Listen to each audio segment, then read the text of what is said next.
I'd say the most important thing of being a quarterback is leading your team. I'd say definitely the scoreboard. I think we did that pretty good. And just, just being consistent, even though if things going our way or not going our way, being able to bounce back and not stay in the hole. Being a quarterback is going to be ups, downs, it's going to be pros, cons, everything. So you just got to stay level-headed through it. Defender, pinpoint, perfect. The accuracy of that ball, pinpoint, perfect. Can Shedeur Sanders play football in the NFL again? We finding out together. Fans are excited. And there it is, bang. We've been waiting on the moment. We got to get a watch on the wrist instead of a wristband. Bang! We've been waiting on the moment. Let's keep it rolling. Tonight, Shedeur Sanders made the entire National Football League look like a whole bunch of petty fools. In some cases, racist fools. In many cases, Deion despising fools. Hey now! So far, so good. Not going to get over my skis. But I think Shedeur looks like an NFL quarterback, which is what I thought before the draft. It's what I thought after the draft. It's what I thought during training camp. That has hit the internet. These guys are not looking very happy, bro.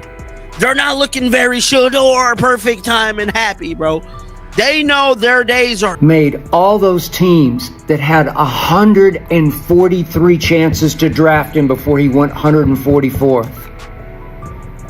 He shamed all of them, including the Cleveland Browns, who finally took him in the 5th round. I'm convinced only because the owner, the publicity-starved owner, just wanted some more shock value publicity. Oh, we took him because he knew what would happen, that the national media would. Pleased with Shedeur, pleased with the offense. Again, not perfect, plenty that we can work on, but I thought the guys did a really nice job of Shedeur and operating, the guys making plays. So, again, a ton to teach off of.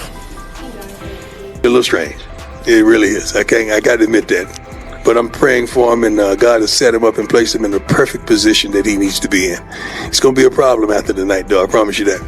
They're going to come with the 5-man pressure. 1, 2, 3, 4, 5-man pressure. They're going to play man across the board. Hey, if defense is playing man-to-man, they're turning their back. Shedeur Sanders, he identifies the defense is in man-to-man coverage, so nobody is watching him. He also identifies the defense does not have contain. He escapes out the pocket. On 3rd and 9, he picks up the first down. He slides down to safety. Check for Shedeur Sanders. He looks down the field, finds a little window, threads it right in there. So that right there, for a rookie quarterback. What if I told you that the Cleveland Browns didn't just draft 2 quarterbacks?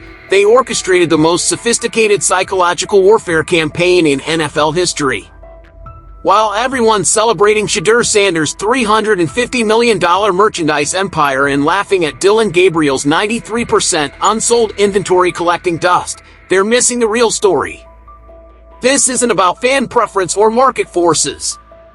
This is about a front office that weaponized your purchasing power to systematically destroy one player's confidence while manufacturing another's rise. The evidence is damning, the timeline is suspicious, and the psychological manipulation runs deeper than anyone imagined. In this video, I'm exposing how Cleveland's organization turned merchandise sales into a precision weapon of mental warfare.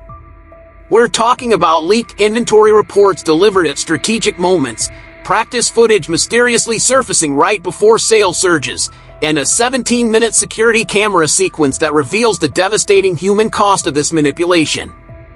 From Emmanuel Ako's perfectly timed analysis to Skip Bayless's coincidental commentary, from Kevin Stefanski's calculated praise to Deion Sanders' social media trolling, every piece fits a pattern of orchestrated psychological pressure designed to break Dillon Gabriel while elevating Shedeur Sanders. By the end of this video, you'll understand how your jersey purchases became ammunition in a war you didn't even know you were fighting. Let's start with the smoking gun that nobody's talking about. According to multiple sources, Dillon Gabriel reportedly discovered yesterday morning that Sanders' merchandise had completely vanished from shelves within 3 hours. But here's what's suspicious. How exactly did Gabriel discover this? Did he just happen to stroll through the team store at 6 a.m. checking inventory levels? The answer reveals the first layer of psychological manipulation. Sources describe Gabriel receiving inventory reports from team merchandising coordinator, official documentation detailing the devastating numbers. Sanders' number 12 Browns jerseys generated $47,000 in revenue during that initial 3-hour window.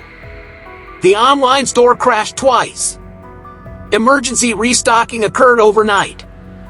Meanwhile, Gabriel's number 4 merchandise remained 93% unsold, with the team store manager allegedly suggesting relocation to the clearance section. But here's the critical question. Why would a merchandising coordinator deliver these reports directly to Gabriel?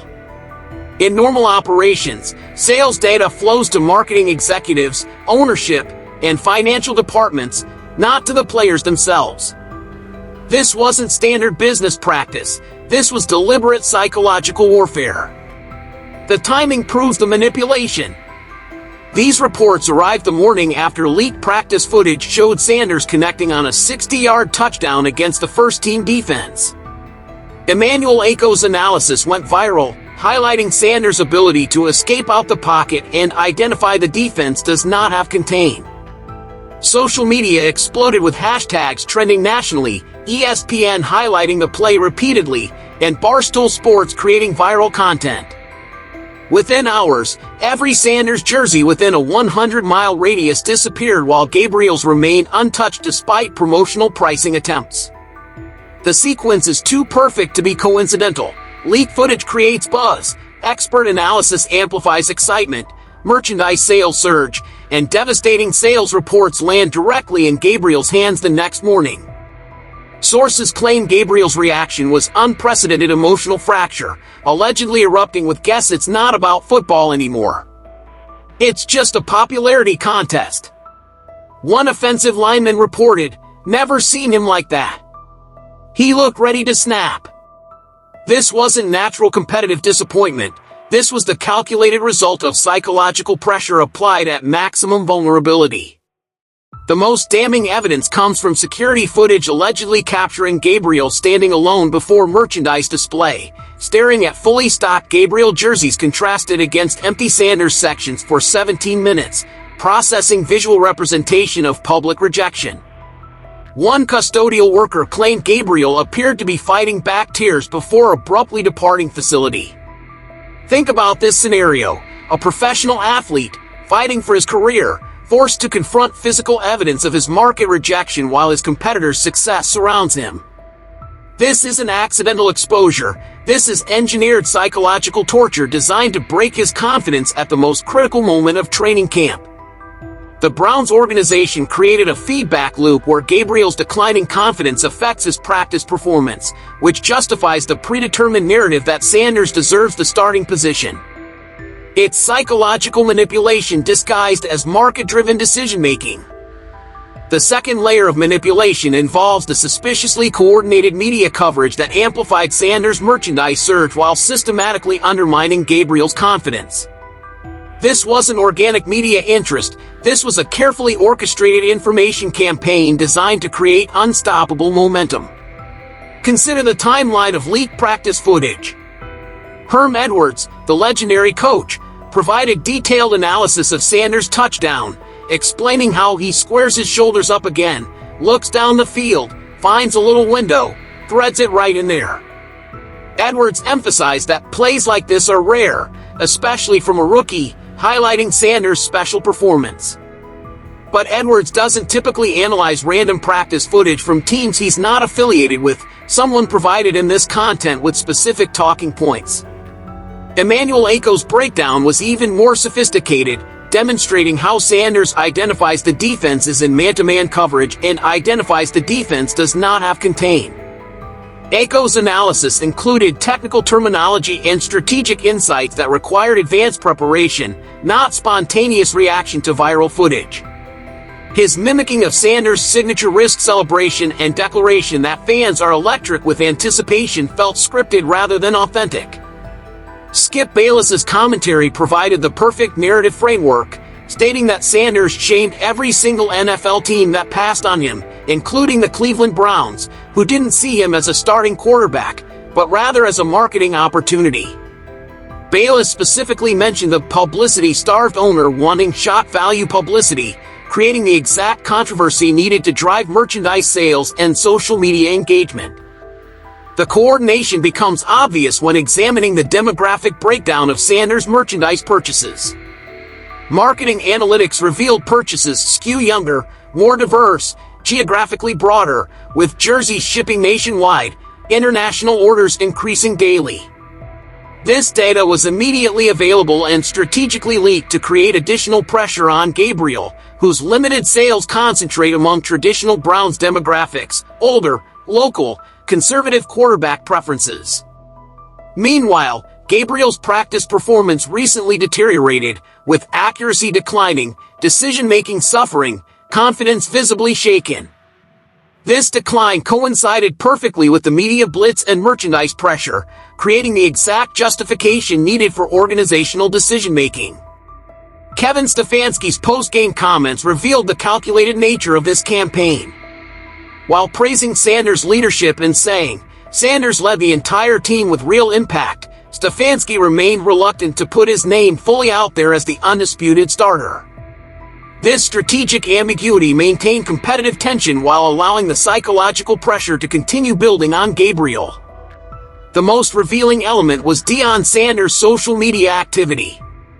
After every impressive play, he couldn't help but throw a little shade at the doubters, creating viral moments that drove additional merchandise sales. His promise that it's going to be a problem after tonight wasn't just a father's pride. It was strategic marketing designed to create anticipation and drive purchasing behavior. The Browns organization understood that modern NFL success requires entertainment value equal to athletic ability. By coordinating media coverage, strategic leaks, and expert analysis, they manufactured the cultural moment that made Sanders' merchandise dominance inevitable while ensuring Gabriel's psychological destruction. The third layer of manipulation involves the sophisticated use of merchandise data as real-time intelligence gathering and behavioral control. The Browns organization didn't just track sales, they weaponized inventory analytics to monitor player psychology and manipulate competitive dynamics in ways that would make corporate espionage experts jealous. The numbers tell a story of systematic psychological warfare. Sanders' merchandise generated approximately $47,000 in revenue during initial 3-hour window, while Gabriel's inventory remains 93% unsold according to internal reports. But these weren't just business metrics, they became psychological pressure points applied with surgical precision. Equipment managers report that Sanders requires constant jersey resupply for giveaways, charity events, promotional activities, with his locker surrounded by boxes containing personalized gear for distribution. Conversely, Gabriel's locker remains sparse with minimal equipment needs and no external requests for memorabilia. This visual contrast provides a daily reminder regarding market position differences that every Browns employee witnesses. The organization understood that these visual cues would create compound psychological pressure. Every day, Gabriel walks past Sanders' overflowing merchandise requests while his own section remains empty. Every employee interaction reinforces his market rejection. Every team meeting includes implicit awareness of commercial disparities. Local businesses report Sanders' merchandise outselling all Browns players combined, including established stars. Restaurants display Sanders jerseys prominently, radio stations play songs referencing Sanders, and the city organically embraces Sanders before the organizational decision finalizes. This grassroots movement applies tremendous pressure upon Browns leadership, forcing acknowledgement of commercial reality regardless of football evaluation. The merchandise manager allegedly submitted reports detailing that if current trends continue, Sanders' jersey sales could generate more revenue than entire remaining roster combined. These figures influence budget projections, marketing strategies, partnership negotiations while creating mathematical justification for predetermined roster decisions. But here's the manipulation. The organization controlled the information flow about these metrics. Gabriel received devastating inventory reports while Sanders remained insulated from commercial pressure. Sources close to Sanders claim he's instructed Inner Circle to avoid discussing merchandise sales, understanding that psychological warfare effectiveness requires subtle execution rather than overt celebration. The Browns created artificial scarcity around Sanders' merchandise while ensuring Gabriel's remained overstocked. Emergency restocking occurred overnight for Sanders, creating additional media coverage about demand, while Gabriel's jerseys were suggested for clearance pricing. Marketing department executives discussed bundling Gabriel merchandise with more popular items to stimulate movement and potentially discontinuing Gabriel jersey production entirely if current trends continue. The psychological impact was devastating. Gabriel allegedly deactivated social media accounts, unable to endure constant comparative analysis, while Sanders' posts generate millions of interactions. Every metric reinforced the same narrative: public wants Sanders, tolerates Gabriel.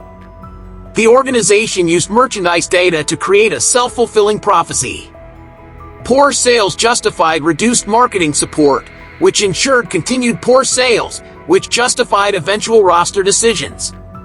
Gabriel became trapped in a commercial death spiral engineered by his own organization, while Sanders benefited from artificial momentum created through strategic inventory management and coordinated media amplification. The fourth layer reveals how the Browns transformed their locker room into a psychological laboratory where merchandise sales created artificial hierarchies and forced teammates to choose sides in an organizational civil war they never signed up for. The locker room's supposedly sacred space prioritizing performance over popularity transformed into a political battlefield where commercial success influences respect hierarchies. Veterans express frustration privately, longing for simpler times when football ability determined everything, but find themselves unwillingly choosing sides through seemingly innocent decisions. The organization understood that merchandise disparities would create social pressure beyond direct player impact. Wearing Sanders merchandise around facilities signals allegiance.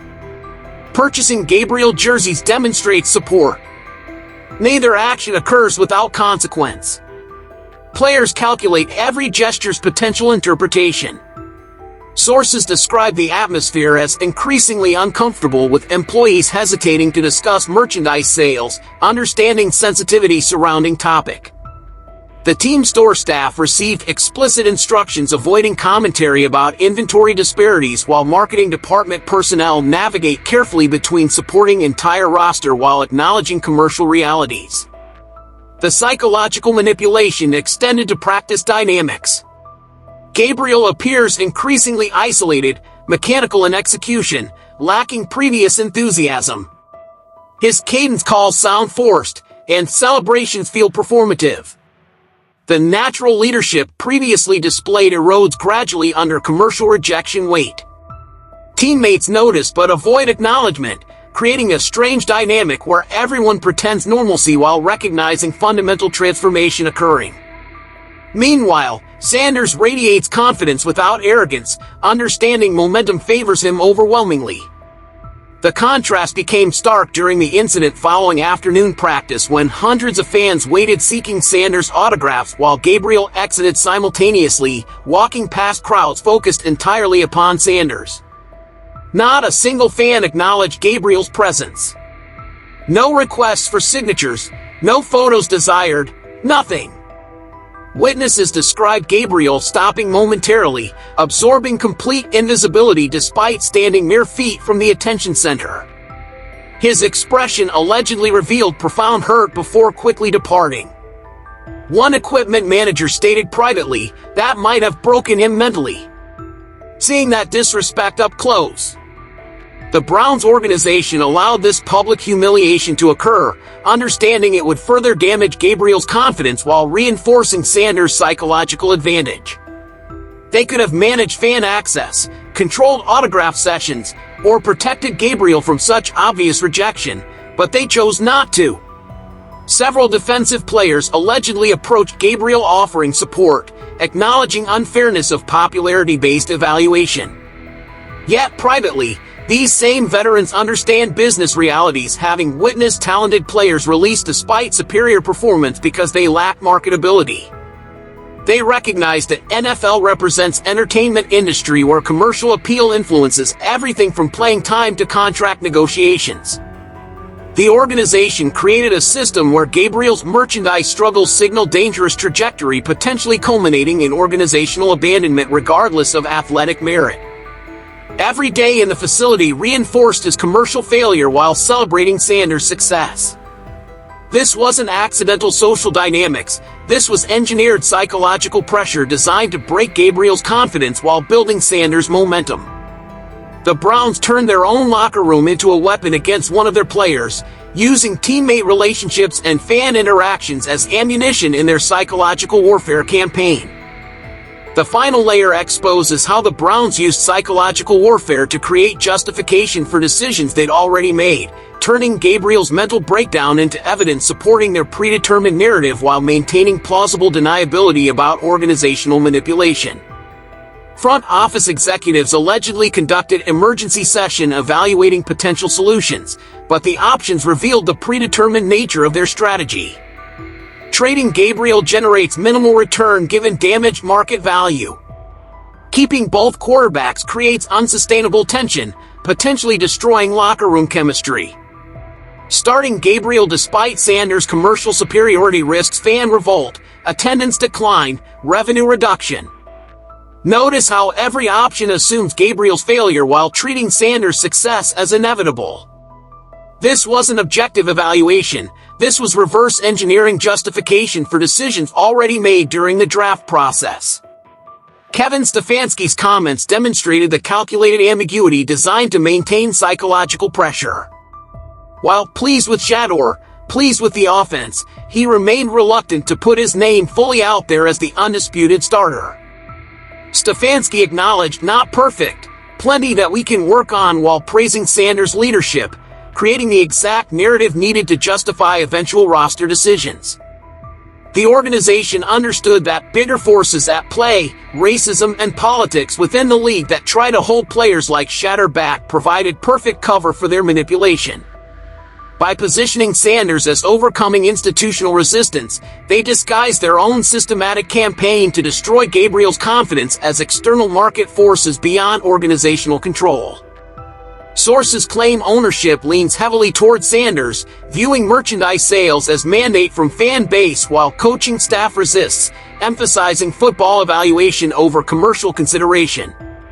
This artificial division allowed the organization to appear conflicted while implementing their predetermined strategy. The psychological warfare created measurable results that justified the inevitable outcome. Gabriel's practice performance recently deteriorated, with accuracy declining, decision-making suffering, confidence visibly shaken. These performance declines, directly caused by organizational psychological pressure, became evidence supporting Sanders' superiority. Meanwhile, Sanders handled success with remarkable sophistication for someone his age, never mentioning Gabriel's situation, never acknowledged controversy, never displayed arrogance despite obvious commercial dominance. This restraint wasn't natural maturity, it was strategic positioning designed to maintain moral high ground while his competitors self-destructed under manufactured pressure. The Browns created a perfect storm where Gabriel's psychological breakdown justified their predetermined decision while Sanders' manufactured momentum appeared organic. They weaponized fan purchasing power, coordinated media coverage, strategically leaked information, and engineered social dynamics to create the exact outcome they wanted from day one. The most damning evidence is the timeline itself. Every element, from draft positioning to practice footage leaks to merchandise data delivery to media coordination, followed a pattern too sophisticated to be coincidental. This was systematic psychological warfare designed to break one player while elevating another, all while maintaining the appearance of merit-based competition. Gabriel never had a real chance. The Browns decided his fate before training camp began, then used psychological manipulation to create the evidence needed to justify their predetermined conclusion. They turned merchandise sales into weapons, teammates into unwitting accomplices, and fans into ammunition in a war against their own player. The evidence is overwhelming. The Cleveland Browns didn't just draft two quarterbacks, They orchestrated the most sophisticated psychological warfare campaign in modern NFL history. From strategically leaked inventory reports showing Gabriel's 93% unsold merchandise to coordinated media blitzes amplifying Sanders' $350 million empire, from weaponized locker room dynamics to engineered fan interactions, every element served one purpose: destroying Dillon Gabriel's confidence while manufacturing Shedeur Sanders' inevitable rise. This isn't about market forces or fan preference. This is about organizational manipulation disguised as competitive evaluation. Gabriel's 17-minute breakdown staring at merchandise displays wasn't natural disappointment. It was the calculated result of psychological torture applied with surgical precision. Sanders' remarkable composure wasn't just maturity, it was strategic positioning while his competitors self-destructed under manufactured pressure. The Browns proved that in today's NFL, organizations can weaponize their purchasing power to justify any roster decision they want.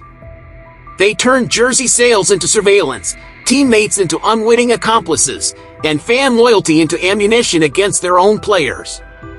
Gabriel never stood a chance because the war was rigged from the beginning. But here's what terrifies me most. If Cleveland can orchestrate this level of psychological manipulation so successfully, what's stopping every other organization from adopting these tactics? Are we witnessing the birth of a new era where front offices systematically destroy players' mental health to justify predetermined decisions? Where merchandise sales become more important than arm strength, and social media engagement matters more than touchdown passes? The implications extend far beyond Cleveland. Every struggling quarterback, every overlooked rookie, every veteran fighting for relevance now faces the possibility that their own organization might weaponize fan sentiment against them. The Browns didn't just break Dillon Gabriel, they created a blueprint for psychological warfare that could reshape how teams manage roster decisions forever. This story is bigger than football, and I need your help exposing it. Have you noticed similar patterns with your favorite team? Are organizations using merchandise sales and social media metrics to justify roster moves that don't make football sense? Drop a comment below sharing any suspicious timing you've witnessed between media coverage, player performance, and organizational decisions. And here's the crucial question: should we as fans refuse to participate in this manipulation? When you buy a jersey or engage with social media content, are you unknowingly becoming a weapon in psychological warfare against players who deserve better? If this investigation opened your eyes to how deep organizational manipulation runs in professional sports, smash that like button and subscribe because I'm just getting started. Next week, I'm exposing how 3 other NFL teams are currently using these same psychological warfare tactics against their own players, and the evidence will shock you. The war for your mind is real. The casualties are mounting, and the Browns just showed everyone how to win it.